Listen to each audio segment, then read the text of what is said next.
Welcome to the 2022 InnoPower Minority Business Conference. My name is Vernon Williams. I'm the Communications and Community Engagement Strategist at IUPUI, a columnist for the Chicago Gary Crusader newspaper, and president of the Indianapolis Association of Black Journalists. Most of my professional career has been in the journalism field and working with broadcast and print media. I started out in black media, went on to the Indiana University, obtained a degree, was a daily newspaper reporter, came back, did morning drive radio, and went on from that into some areas of public relations and marketing. For nearly 200 years, black media has provided the black community a voice on social, political, and economic issues.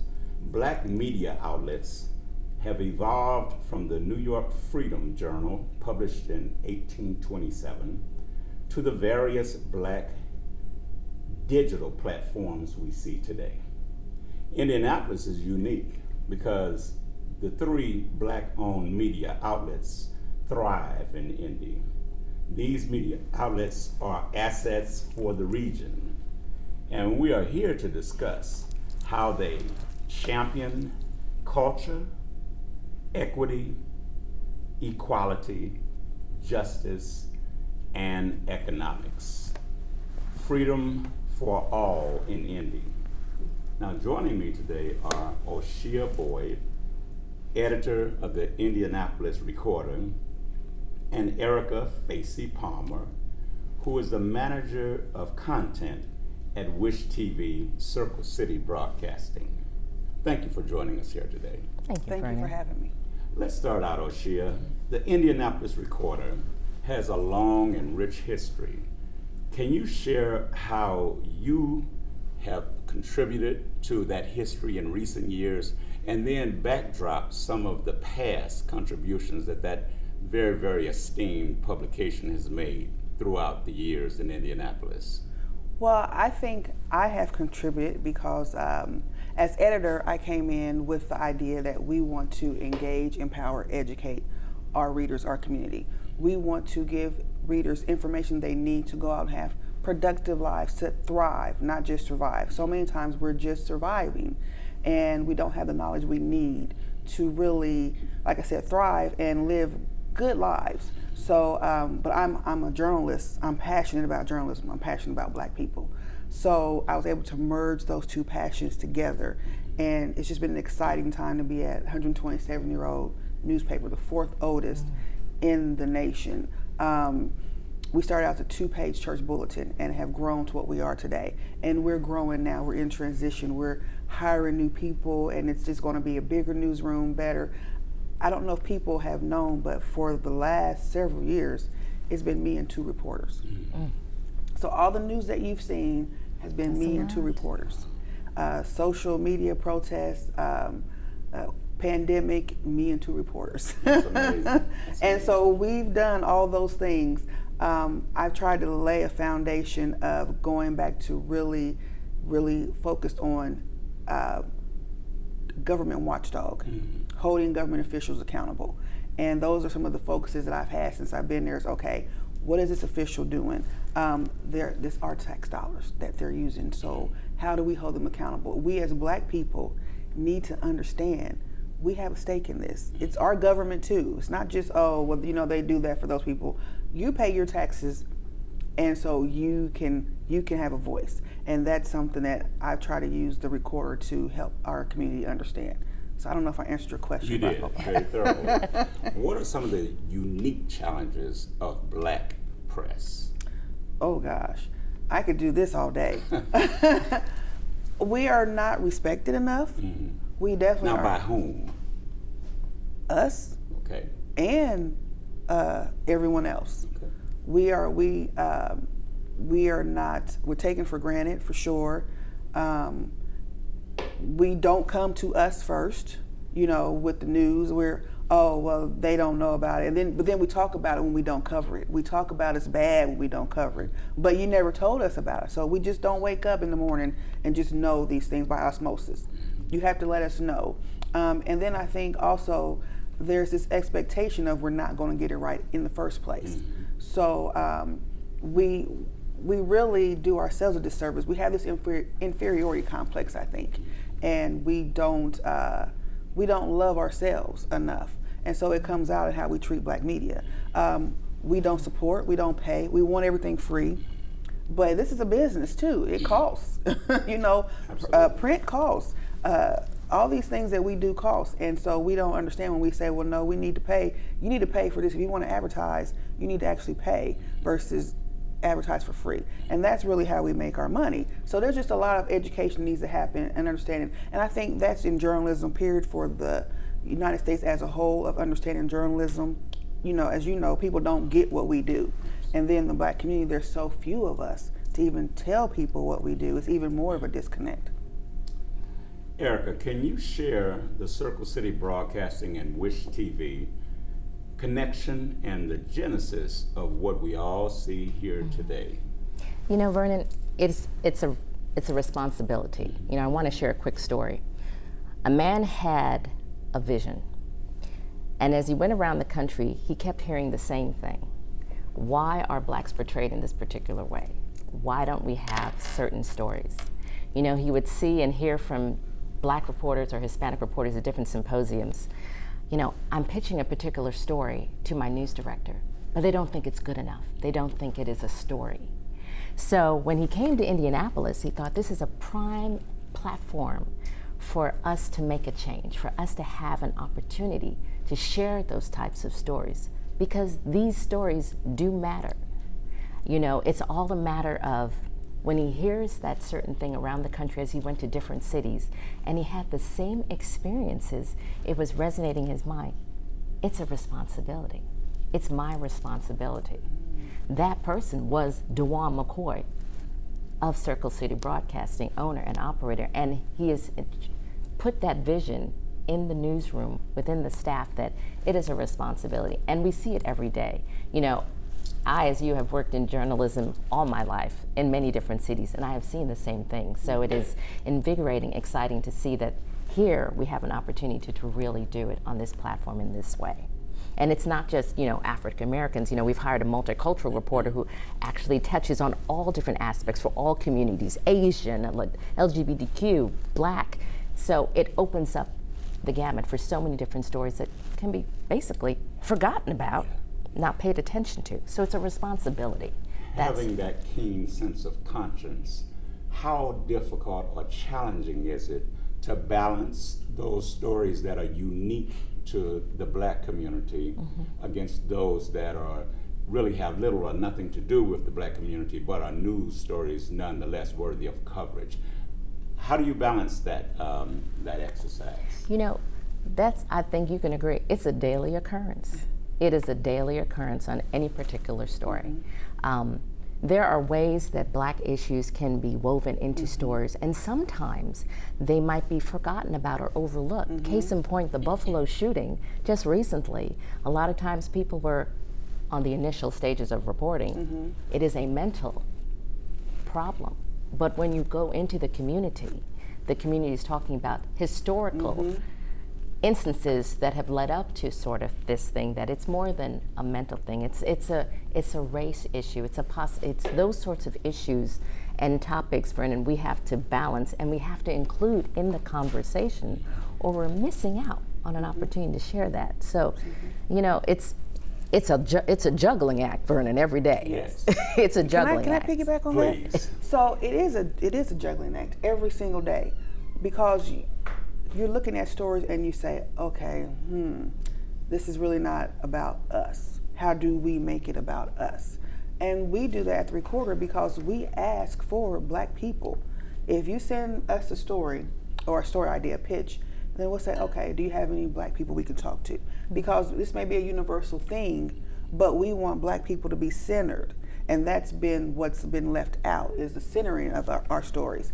And so one example I always share with anyone I interview is property taxes. If you own a house, you pay property taxes. It doesn't matter who you are. But when we're talking about like a property tax raise, then we'll say, okay, now let's go into predominantly black neighborhoods and talk to black homeowners about how this will affect them. Because oftentimes, those people are left out of the story.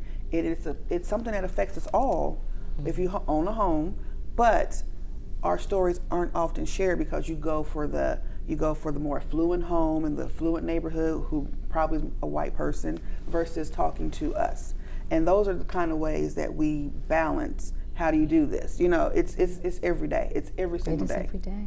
How do you all respond to people who, on one hand, may be sincerely lacking in knowledge, and on the other hand, may just be intellectually dishonest, that ask the question, in 2022, why do we have to talk about black news? I'll let you go first so I can get my words right. Get your words right. You know, I think we should always look at these opportunities as a learning experience. I don't think in news we should ever think that every viewer, every reader understands or knows the knowledge of a story. So it's upon us, our responsibility, to let them know. They may be coming in from a different angle, and you want to be able to put out, this is the context of the story.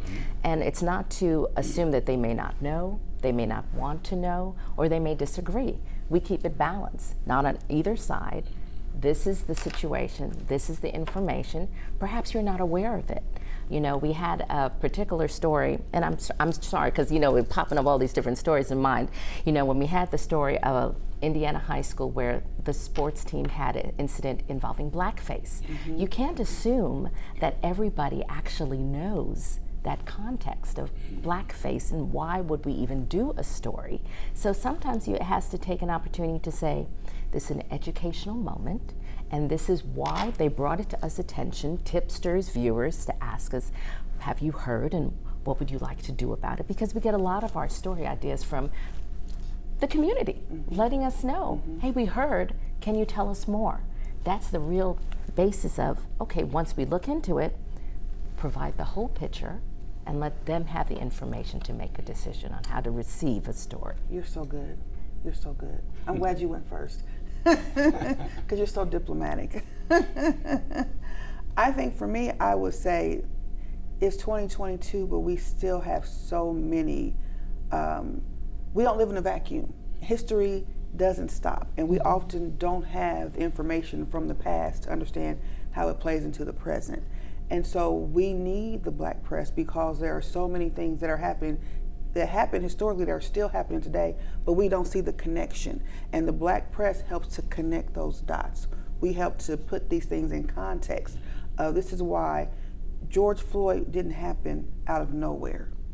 And we go back and we say, okay, this is what was going on, and we're connecting that, and we're putting it all together. And I think that's why we're still needed, because America is not where America needs to be yet. We are the voice that holds America accountable. And so that's why we're still needed. You know, we still have to, there's someone who has to say, here's the ideal, here's what you said you want to be, America, and we're going to get you there. And some people may not like it, but that is our charge. That's a great segue into the question, why is it critical always to put what happens today in context to our history, as opposed to pretending as though it's just something isolated incident that does not connect to our reality? Well, nothing is isolated. That's Nothing is about to say. isolated. It all works together. If you don't know history, you're bound to repeat it. And we see where we're at today is a repetition of things that are happened in the past. And it's because we don't face and we don't know our history that these things continue to happen. And so at some point we have to say, okay, we're going to actually talk about what happened historically.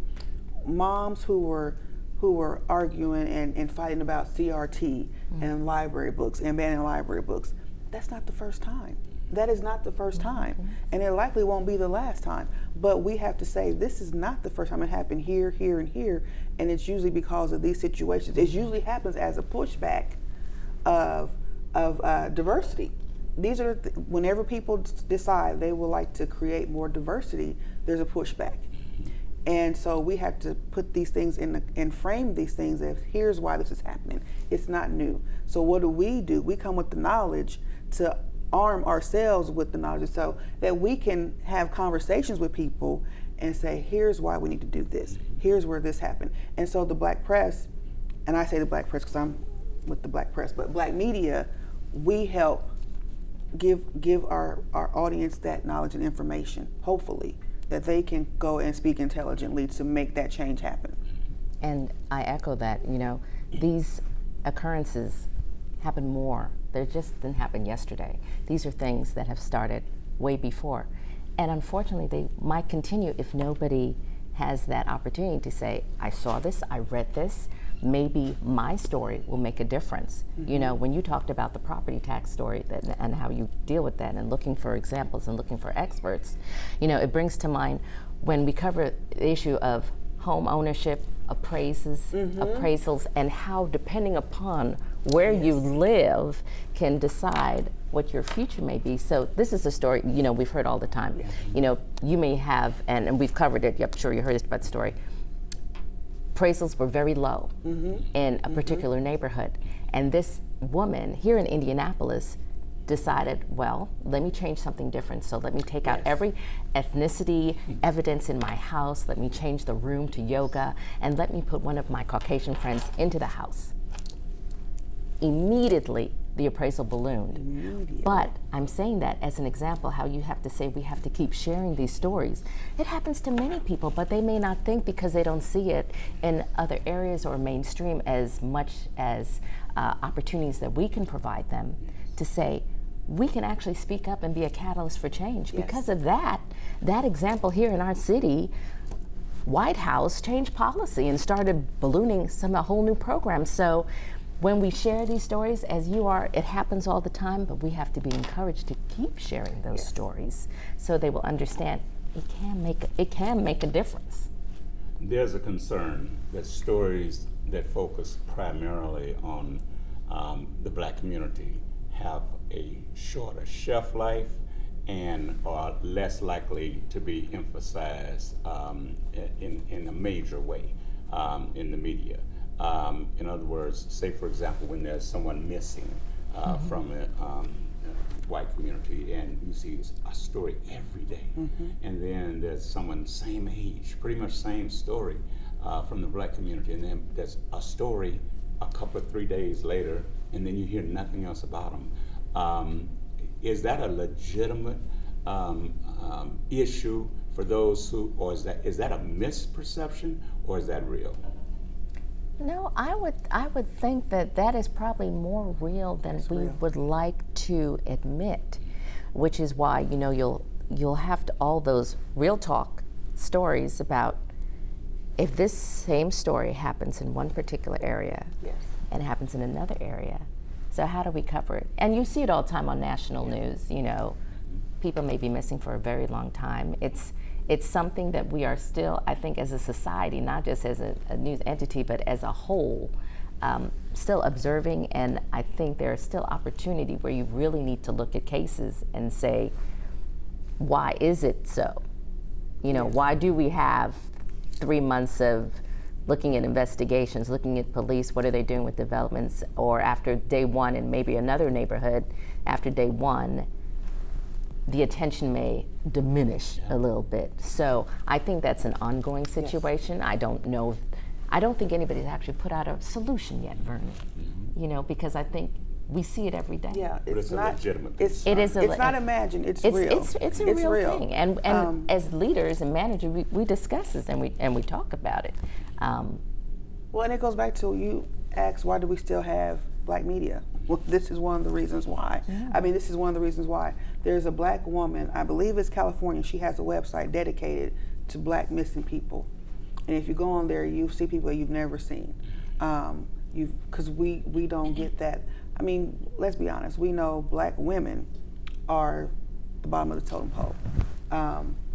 And Black transgender women are even lower than that. So no one's paying attention to Black women, period. So we have to, and as a Black woman, I really try to be aware and think about, okay, we need to do stories that focus on Black women. We need to get more Black women's voices included in these stories, because we know we are left out. The wealth gap. Not to go on a tangent here, but we know our income is what? Our assets are like $1, so a whole dollar. So those missing people, that's a real issue because we're invisible. No one sees us. How important is the Black media to making sure that there's no disconnect between the younger generation of Black Americans and the history that they have not been taught in school and often don't learn at home? What is the role of Black media in filling that space? I think that is more of, we have an opportunity to keep evolving, because they receive information in a completely different way than used to be many years ago. So I think our responsibility is to find ways to show how stories and information can be shared, what different platforms that can be used. And of course, you always have to take into who is our audience. Every particular entity or group may have a different audience. So you tailor to the audience that you have, and it's always changing. You can never say that you will be successful if you keep it in one model. Yes. Let's be honest. I think as media, we're always chasing young people. Since I've been in this industry, and I won't date myself, but it's been a long time. We always talked about young people. What are we going to do about the youth? How are we going to get the youth? And I will say that youth don't really care about the news until there's a certain point in your life when you actually become invested in what's really happening in the news. It's usually when you become a homeowner, you start having a family. Not even college time. You really are not totally invested in the news now. Those of us who are in journalism when we're young, we're still not 100% invested in the news as you are when you get to be a little more mature. So I think young people, as you said, they consume things differently. We have to figure out how they're consuming and give it to them in that way. Right. And I think that is the great thing about the internet is I know in print we were slow to accept the internet, and to our detriment, which put us behind the 8 ball, and while we're trying to figure it out now, we're still scrambling. But now you have social media, and you have all these opportunities for people to share. And I think one of the ways to connect that is when you have to have people on your team who are social media savvy, who are not afraid of social media, and who can use social media to attract those young people.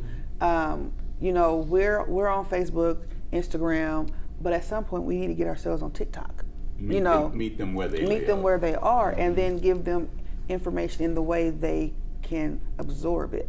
Because it may not be the way we absorb it. I'm from a generation who I saw the paper on my front porch, I go get it, flip through, I read the funnies first, and then these kids aren't doing that. They don't even know how to fold a paper. So how do we give it to them in a way that's interesting and connects them so that they do know the history, so they do understand the recorder is an important asset in this community, that Wish TV is an important asset in this community. We like you said earlier, we have 3 Black-owned media outlets, and I think we kind of take that for granted. We don't realize everyone doesn't have this. We don't realize that. And it really hit me as you were speaking about that. I was thinking, geez. This is a rare. We really do. It's a unique. And it's radio, print, and TV. And TV. And successful. Not struggling, not fledgling, not just getting off the ground, but viable. 3 viable outlets. Yeah, that is awesome. And we need to celebrate that too. Definitely.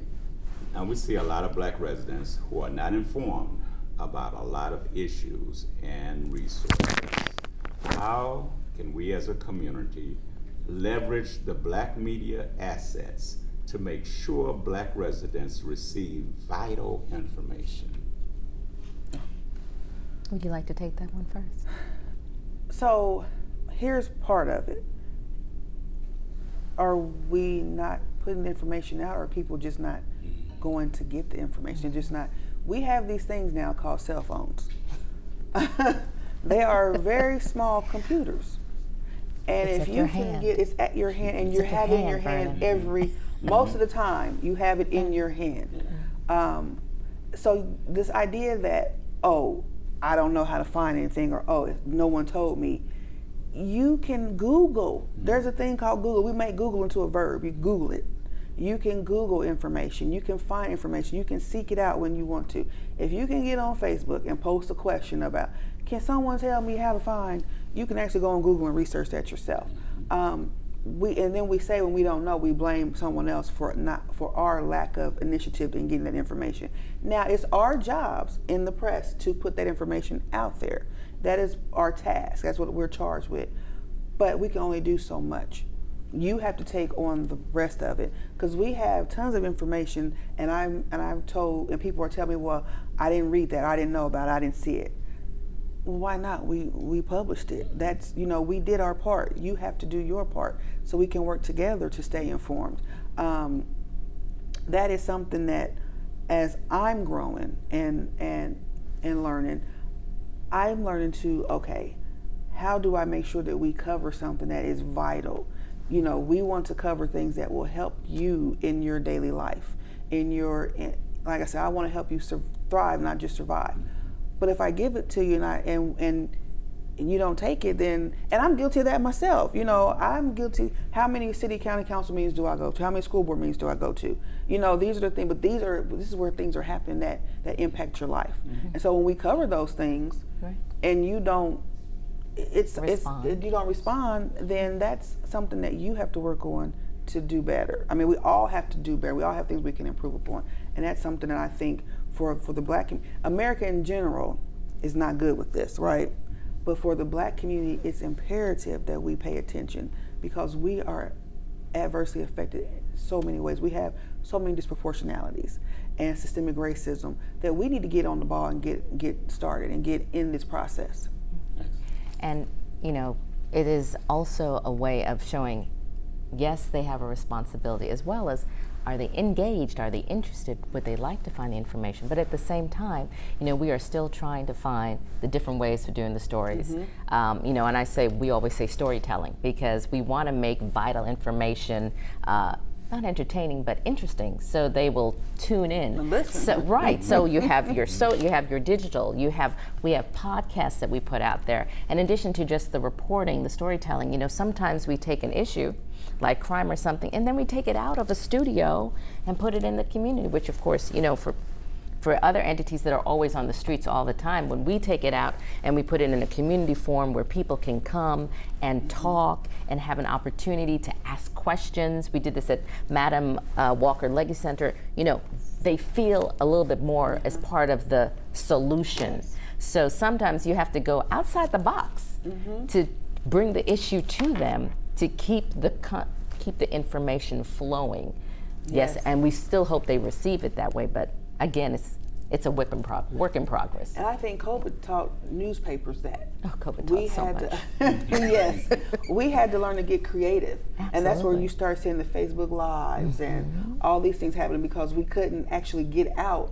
We had to figure out. You can't talk. Yeah, but we had to figure out, how do we do this in a way that people are responding? And that, and I'll just boast a little bit. The Recorder, we had the first Facebook Live when the pandemic first started. We kind of started that trend, just want to say. And so I'm going to let her go with that. Okay, you're going to let me go with that? I can't fact check that. Yeah, you can, but you can go ahead and fact check. You can go ahead and fact check.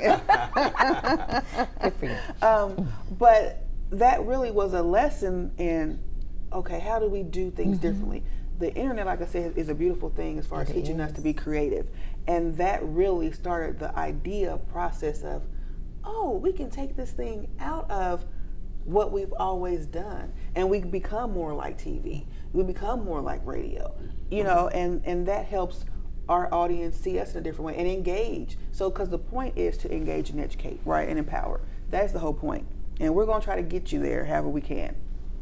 Well, I want to thank O'Shea Boyd, the editor at the Indianapolis Recorder, and Erica Facey Palmer, who is manager of content at Wish TV, Circle City Broadcasting, for this enlightening discussion. As we close out, any parting thoughts? Support. just please support. We need support so we can stay here. 127 more years is what I want to see for And the how do they recorder. support? Subscription, Subscribe. support your advertisers? Subscribe, advertise, share. If you don't do anything else, share our content on your social media outlets. Click on our stories and then share the content. Okay. And for us, continue to watch Wish TV, Circle City Broadcasting, and as a community, continue to look and support stories and let us know when something is of interest to you and something that we may not know about or be paying enough attention. Feedback is key, but more importantly is, are you listening or are you hearing? Okay, A Eric. great way to end it. Well, I'm Vernon Williams, and it's been my privilege to serve as moderator of this discussion that could have gone on much longer, and hopefully won't be one and done, but at any rate, a lot of a wealth of information shared today.